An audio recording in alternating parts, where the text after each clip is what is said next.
Hey guys, how you doing? Give it up for Tim. Tim, nice job, structured interview, client passed again.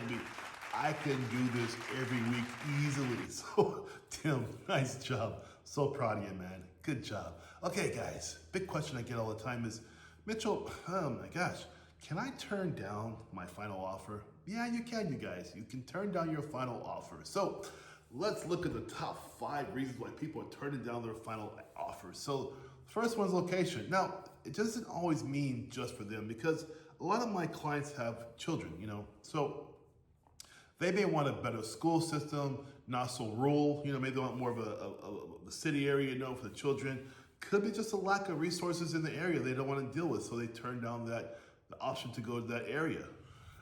Number 2 is a better job elsewhere. So you guys know I coach BP, CBP, FBI, and SS. So sometimes a person going for FBI might want to go to Secret Service. Sometimes BP might do CBP, And so because of this, they don't want to I don't want to go down to this little remote place for BP. I want to go here instead for CBP.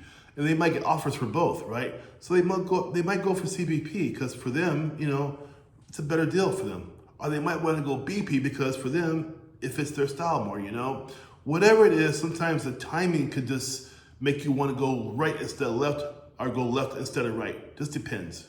Timing is a big one. About 15% of my people that I deal with, the timing's bad because what that means is that, it's on average about 300 days to get through the process, right? And then there's a long wait period for some people too. So sometimes life happens. Sometimes better offers they feel comes in for them and they go for that offer. Might be across the country, might be a state nearby.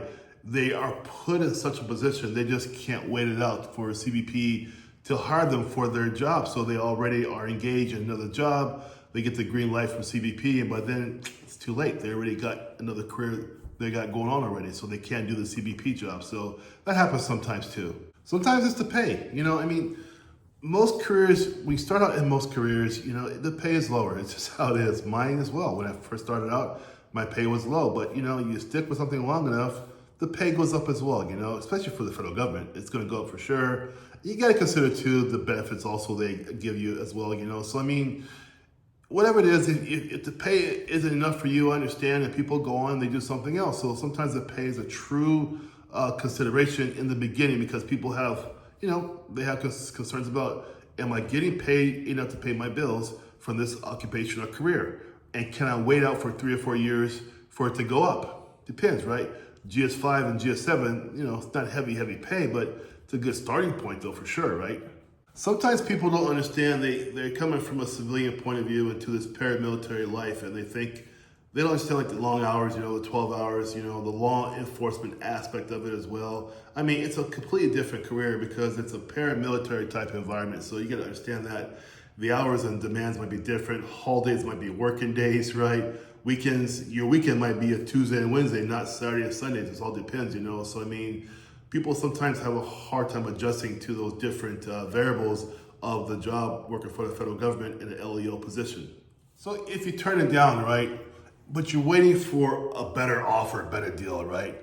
How long does it take if you turn down an offer? Well, I've heard anywhere from 1 day to 6 weeks. It just depends on the flow of the process for your personal situation there, right?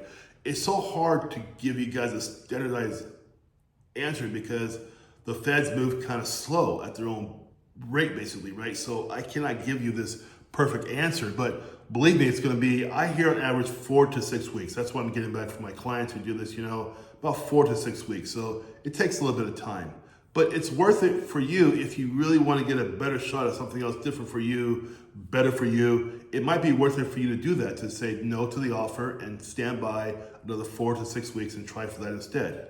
So do I need to do anything over again? No.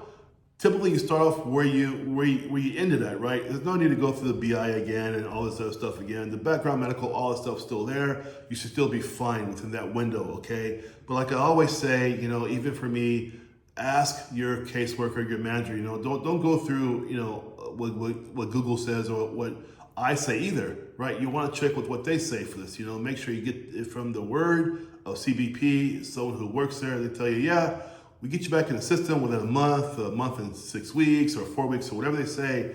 make sure you double check, because when you turn down that offer, it's fair. You can do that, of course, right?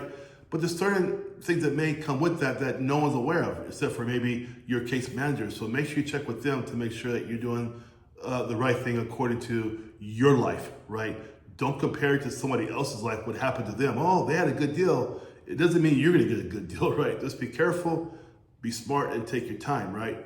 If anybody out there has been through the process already, put in the comments down below into our community and teach everybody, spread the word. We are a community of people trying to help each other out, okay? So I want to tell you guys, thank you very much for your time, and there you go. Have a good day. Bye-bye.